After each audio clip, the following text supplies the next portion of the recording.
DW Deutsch lernen mit dem Deutschtrainer.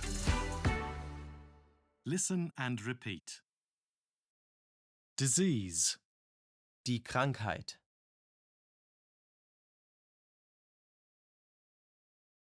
he is very ill. Er ist sehr krank.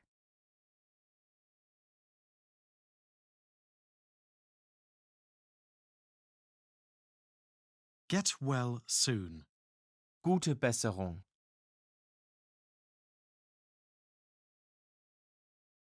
Accident, Der Unfall.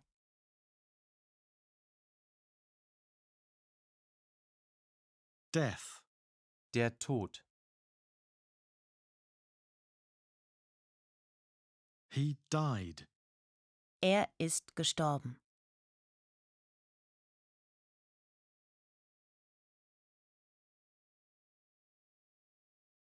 She is in mourning. Sie trauert.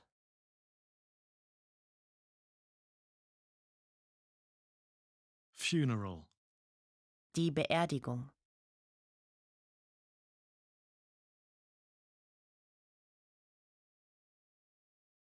cemetery, Der Friedhof.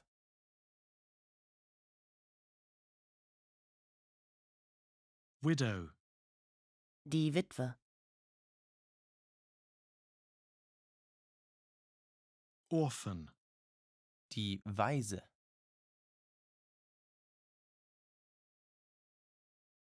my condolences. Herzliches Beileid.